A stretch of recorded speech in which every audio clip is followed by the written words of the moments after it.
is with us.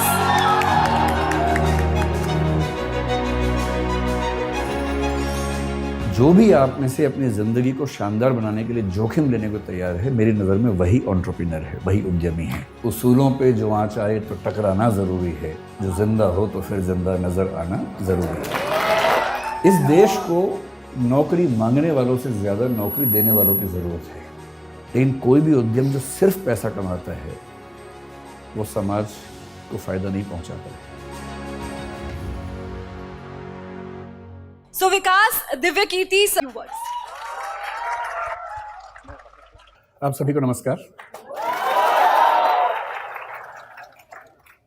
सबसे पहले मैं श्री राम कॉलेज को बहुत धन्यवाद देना चाहूँगा कि आपने मुझे इस लायक समझा कि मैं यहाँ पर आऊँ और आप सबसे बात करूँ।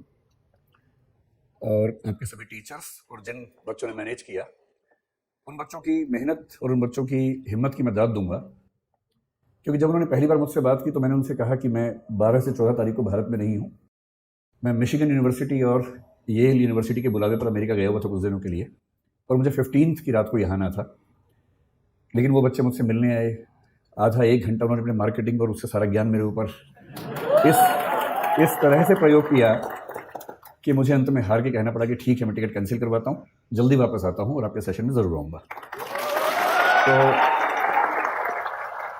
जब उन बच्चों से मेरी बात हुई कि वो मुझसे क्या सुनना चाहते हैं, तो उनका भाव था कि बस आप आ जाइए।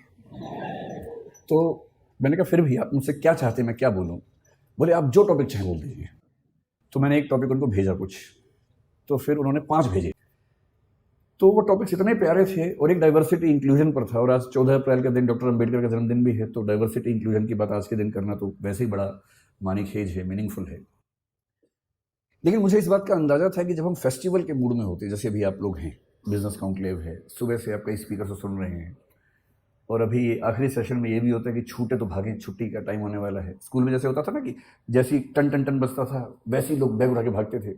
आपने बैग अपने पैक कर लिए होंगे, उसमें बुक्स और बोतल पैक कर ली होगी, तो अब आप इस मूड में होंगे कि जल्दी खत्म हो तो मामला निपटे। आप लोग Shri Ram college of commerce में पढ़ते हैं, तो मेरे ख्याल से आपके सामने, क्योंकि देश का सबसे अच्छा कॉलेज कॉमर्स का माना ही जाता है, और माना ही किया जाता है ही, ऐसे थोड़ा माना जाता होगा। मतलब मेरी समझ ये है कि कोई ब्रांडिंग ऐसे ही नहीं हो जाती है। अगर किसी कॉलेज या किसी व्यक्ति की साख है, तो वो साख न तो रातों रात बनती है, न हवा में बनती है, और अगर वो लॉन्ग सस्टेन क्रेडिबिलिटी है तो उसका मतलब है कि उसमें कुछ तो बात होगी ही, तभी उसकी क्रेडिबिलिटी उस तरह की है। तो मैं जब देखता हूँ आजकल के बच्चों को, नई पीढ़ी को, और मैं उनके जब डायलेमास को समझने की कोशिश करता हूँ, तो मैंने पाया कि उनके सामने सबसे बड़ा डायलेमा ये होता है, स्पेशली उनके दिमाग में जो कॉमर्स या मैनेजमेंट की दुनिया से हैं, जैसे कि आप हैं, कि हम बड़े होने के बाद क्या करें। नौकरी करें में फिर बहुत सारे ऑप्शंस, प्राइवेट सेक्टर में जाएं, किसी स्टार्टअप में नौकरी कर लें, सिविल सर्विसेज में जाएं, कोई और नौकरी कर लें, एकेडमिक्स में चले जाएं। एक तो ये सवाल, और दूसरा ये सवाल कि क्या हम अपना स्टार्टअप शुरू कर दें, कुछ अपना उद्यम शुरू कर दें। और मैं देख रहा हूँ कि आजकल की पीढ़ी को एक शब्द बड़ा अच्छा मिल गया, स्टार्टअप। हमारी पीढ़ी ने भी स्टार्टअप किए। मुझे 2 साल पहले ही पता लगा कि जो मैं कर रहा हूँ कई साल से वो स्टार्टअप ही होता है, वरना मैं 2 साल वरना तो मैं 3-4 साल से बड़ा परेशान था कि पूरा देश स्टार्टअप कर रहा है और हमने कभी किया ही नहीं। तो मुझे एक बार गूगल पे जाके सर्च करना पड़ा कि स्टार्टअप क्या होता है, व्हाट इज स्टार्टअप। तो पता लगा स्टार्टअप का मतलब अपना काम करना, इतना ही होता है। तो फिर मैं समझ गया कि अच्छा। तो मैंने 1-2 पढ़े लिखे लोगों से पूछा, तो जो मैं करता हूँ क्या वो स्टार्टअप हो सकता है? बोले हाँ, वो स्टार्टअप, आपका सक्सेसफुल स्टार्टअप है। तो मुझे बड़ी खुशी हुई कि मैंने ये काम कर लिया, वरना दुविधा रहती कि सारी दुनिया कुछ कर रही है और हमारे वर्तमान सरकार उस पर इतना जोर दे रही है और हमने किया ही नहीं वो काम। आप लोग संयोग से हमारे पूरे भारतीय इतिहास के उस दौर में हैं। मैं इस पे आता हूँ 2 मिनट के बाद, इस वाक्य को पूरा करूंगा। उससे पहले एक संकेत करता हूँ। हर देश में जो इकोसिस्टम है उसमें सपने अलग अलग होते हैं, और ये आपके सपने दरअसल आपके सपने होते नहीं हैं, आपके सपने आपके समाज के सपने होते हैं जो उसने आपके मन में बैठा दिए। ऐसा संयोग नहीं है कि हमारे पास जो बच्चे आते हैं उनमें से बिहार, उत्तर प्रदेश, राजस्थान के बच्चे आमतौर पर सिविल सेवक बनने के मूड से ही आते हैं। और यदि मैं उनसे कहूँ कि कभी अपना स्टार्टअप सोच के देखो, तो उनके चेहरे पर ऐसा भाव आता है कि मैं क्या सोच रहा था और आप मुझे किस लायक समझ रहे हैं। क्योंकि उनको जो वैल्यू सिस्टम है जो सोसाइटी ने दिया है वो सिविल सर्वेंट बनने का ही है, उनके लिए उससे बड़ा कोई सपना है नहीं। लेकिन जब मैं गुजरात के लोगों से मिलता हूँ, विशेष रूप से मारवाड़ी या सिख समुदाय के लोगों से मिलता हूँ, तो उनसे नौकरी की बात कर रहा हूँ, हंसने लगते हैं कि नौकरी क्यों करेंगे, धंधो करेंगे, धंधो, अपना काम करेंगे भाई, अपना ही उद्यम करेंगे। सारा खेल वैल्यू सिस्टम का है। हम उस समाज के लोग हैं जहां ज्यादा पैसा कमाने का सम्मान ज्यादा नहीं है। आप कितना ही पैसा कमा लें, लोग आपको सम्मान देंगे नहीं जब तक आप उससे बड़ा कुछ नहीं कर लेंगे। लेकिन कई देश ऐसे हैं, कई समाज ऐसे हैं जहां पर धनी होना, सफल उद्यमी होना अपने आप में एक सक्सेस की निशानी है। मैं एक एग्जाम्पल देके बात करता हूँ। मुझे एग्जाम्पल देने की बहुत बीमारी है, उसी से बात समझाना आसान भी लगता है मुझे। मैं अभी करीब 12-13 दिन अमेरिका में रहा। मैं 5 विश्वविद्यालयों में गया सिर्फ उनका सिस्टम समझने के लिए। उनमें से 2 में मुझे निमंत्रण था, 3 में मैं बिना बोले पहुंच गया कि मैं देखना चाहता हूँ कि कैसे आप लोग काम करते हैं। तो वहाँ के कुछ स्टूडेंट्स, कुछ प्रोफेसर से परिचय था, तो उनके साथ मैंने पूरा विश्वविद्यालय देखा, समझा, कुछ बच्चों से मिला, उनके सपने पूछे, उनके पढ़ने का तरीका पूछा, प्रोफेसर से पढ़ाने का तरीका पूछा। पर्पज़ ये था कि कल को अगर मैं कोई विश्वविद्यालय शुरू करूँ, जो कि मेरा एक सपना है, तो मेरे पास एक टेम्पलेट हो या कई टेम्पलेट्स हों कि एक अच्छा विश्वविद्यालय कैसा होता है और बच्चों की पूरी ग्रूमिंग का तरीका क्या होना चाहिए। तो उन्होंने सब मुझे बताया। मैंने वहाँ जो बिजनेस पढ़ रहे थे, 1-2 बच्चे जिन्होंने बिजनेस स्टडीज़ पढ़ा हुआ था मास्टर्स लेवल पर या ग्रेजुएशन लेवल पर, और मैं अच्छे यूनिवर्सिटी की बात कर रहा हूँ, मैं यूटी ऑस्टिन की बात कर रहा हूँ, मैं मिशिगन यूनिवर्सिटी के रॉस स्कूल की बात कर रहा हूँ, मैं कोलंबिया यूनिवर्सिटी की बात कर रहा हूँ, इनकी बात कर रहा हूँ जहाँ पर पढ़ना किसी के लिए बहुत बड़ा सपना हो सकता है। वहाँ जिन लोगों ने बिजनेस स्टडीज़ की पढ़ाई की, उनसे मैंने खूब बातें की, 1-1, 2-2 घंटे बात की, और अंत में एक कठोर सवाल पूछा। मैंने कहा 2 बातें बताना सीधे सीधे। एक तो ये कि यहाँ से पढ़ने के बाद क्या पैकेज मिलेगा तुम्हें। वो थोड़ा चौंक जाते थे कि कितना सीधा सवाल पूछ लिया। मैंने कहा इसीलिए पूछ रहा हूँ कि मुझे पता तो हो कि यहाँ आप आए तो उसका फ़ायदा है कि नहीं है। तो उनमें से कुछ ने, मैं स्पेसिफिक नहीं होऊंगा क्योंकि उनकी प्राइवेसी का मामला भी है, 1-2 लोग जो मास्टर्स में काफ़ी अच्छे लेवल पर थे, पूरी स्कॉलरशिप पे गए हुए थे, उन्होंने बताया कि सर हमने जो यहाँ खर्च किया है, मैंने जो बिना फेलोशिप वाले लोग खर्च करते हैं, वो करीब भारतीय करेंसी में 1.5 से 2 करोड़ रुपए के बीच का खर्चा हो जाता है 2 साल की पढ़ाई करने का।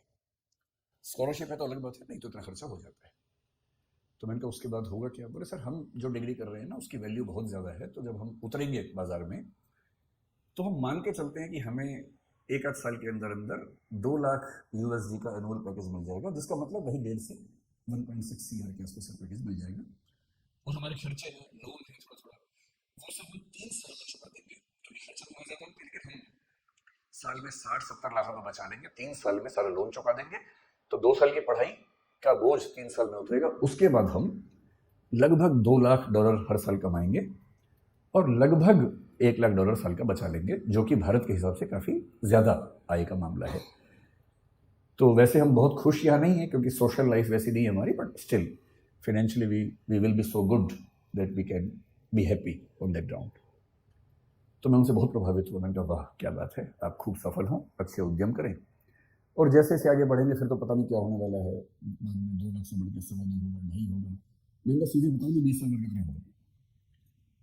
काफी सोच के बोले कि सर जो 2-3% लोग हैं सबसे शानदार, वो 20 साल बाद शायद $3 लाख के आसपास भी आ जाएंगे, 2.5 करोड़ कमा लेंगे।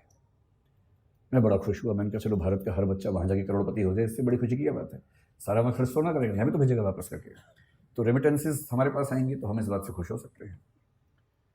फिर कल मैं न्यूयॉर्क में था, तो वहाँ से जब मैंने टैक्सी पकड़ी JF कैनेडी एयरपोर्ट के लिए, तो मेरी आदत है कि मैं जब टैक्सी में जाता हूँ तो जो टैक्सी ड्राइवर है उससे खूब गप्पे मारता हूँ, आधा 1 घंटा, वो पक जाता है मुझसे बात करते करते।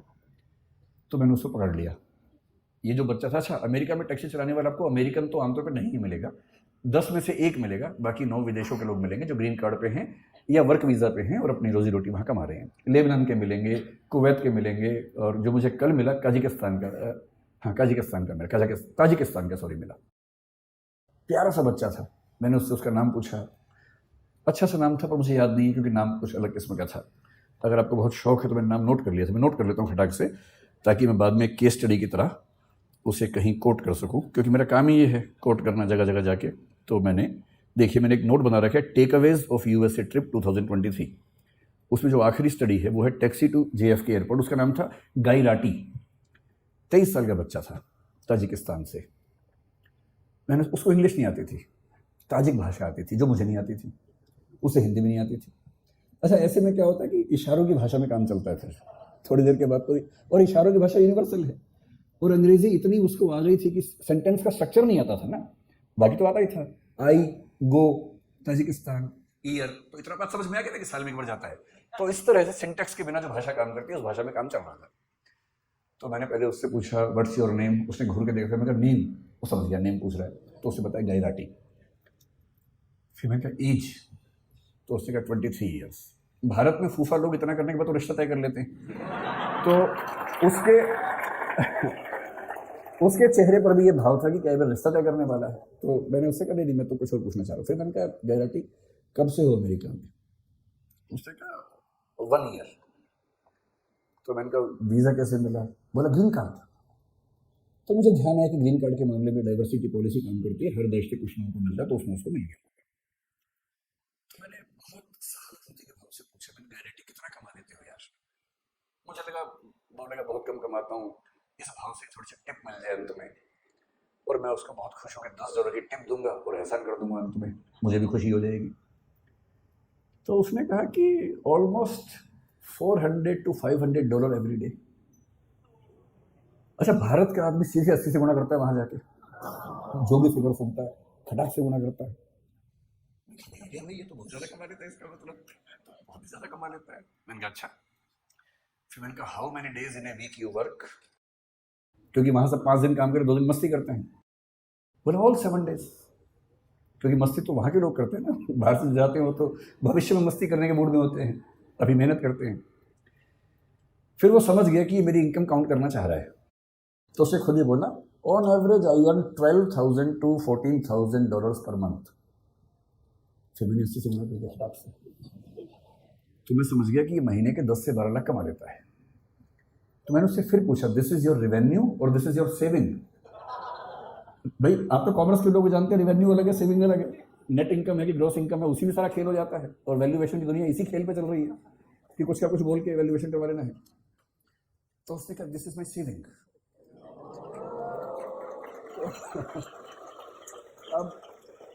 अब मुझे घबराहट होने लगी, क्योंकि वो 10 से 12 लाख महीने का कमा रहा था, और उसको 12 से गुणा करूंगा तो 1,20,00,000 से 1,44,00,000 हो जाएगा साल का, जो कि 2 साल की MBA करने के बाद 3 साल लोन चुकाने के बाद भी लगभग उतना हो रहा था। तो आप लोग बुरा मत मानिएगा, MBA वाले लोग है ना, आप लोग कॉमर्स की दुनिया में पढ़ रहे हैं, बुरा मत मानिएगा, मैं तो केवल ये बताना चाह रहा हूँ कि दुनिया के रुझान क्या हैं। तो मैंने बड़ा हौसला मन में रख के सोचा कि कहीं तो MBA वालों को ऊपर उठाऊं। तो मैंने कहा लेकिन तुम्हारी इनकम आगे बढ़ेगी नहीं इससे ज़्यादा, you have a stable income, but if you had been in service you would have grown faster, you would have got increments every year. मतलब ये बात समझाने में 1 घंटा लग गया, तोड़ के सेंटेंस बोलने पड़ रहे थे। तो उसने कहा no, I am buying 2 more taxis. तो मैंने कहा भाई अभी सेल्फ ड्राइविंग कार की परमिशन तो मेरी नहीं है कि तुम 2 टैक्सी लेके चला दोगे बिना ड्राइवर के, ऐसे कैसे होगा, तुम कितनी चला लोगे? पर no, I will get 2 drivers from Tajikistan and the per hour minimum wages is $10 to $12। तो मैं उनसे दिन में 10 घंटे काम करवाऊंगा, $120 उनको दूंगा, और मैं एक टैक्सी से 400-500 कमा लेता हूँ, 120 दे दूंगा, तो भी मेरे पास मतलब 350 की एवरेज एक कार से बचेगी। 2 से 700, 7 दिन चलाएंगे, तो मोटा मोटा मान के चलिए कि मामला बड़ा रिस्की हो जाएगा। तो फिर मैंने टिप दी नहीं उसको।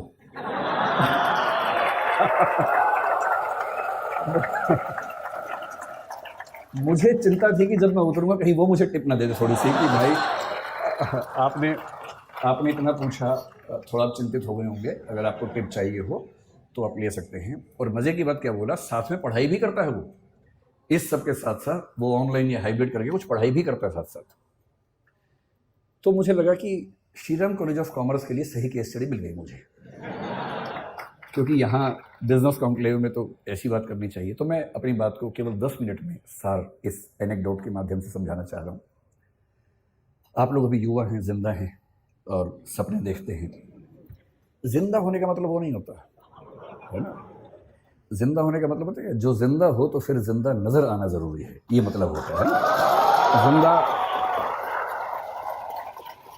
एक बहुत प्रसिद्ध शेर है, उसूलों पे जो आँच आए तो टकराना ज़रूरी है, जो जिंदा हो तो फिर जिंदा नज़र आना ज़रूरी है। तो मैं इसलिए कह रहा हूँ कि आप लोग ऊर्जा से लबरेज युवा हैं और अभी आपकी सपने देखने की उम्र है। जिंदा तो बहुत लोग हैं, लेकिन कुछ लोग ज़िंदगी ढो रहे हैं, घिसट रहे हैं, और आप भरे हुए हैं ऊर्जा से। इस देश को नौकरी मांगने वालों से ज़्यादा नौकरी देने वालों की ज़रूरत है। और हम अपने 5000 साल के इतिहास में पहली बार उस दौर में हैं जहां स्टार्टअप करने वालों को इज्जत मिल रही है, वरना यहाँ इज्जत नहीं होती है। अभी जो सरकारें हैं हमारे पास, सेंटर में भी, कुछ स्टेट्स में भी, और किसी मामले में आप उनसे सहमत हों असहमत हों, समर्थन करें विरोध करें, इस मामले में तो आपको मानना पड़ेगा कि उन्होंने पहली बार स्टार्टअप करने को इज्जत वाला काम बना दिया है। और यदि ऐसा बना ही दिया है, और फिर श्रीराम कॉलेज ऑफ कॉमर्स के ग्रेजुएट्स, जिन लोगों ने बिजनेस को इतना ध्यान से समझा है, उसकी बारीकियां समझी हैं, वो उसके बिना अगर वो भी नौकरी ढूंढते रहेंगे तो फिर देश कैसे आगे बढ़ेगा।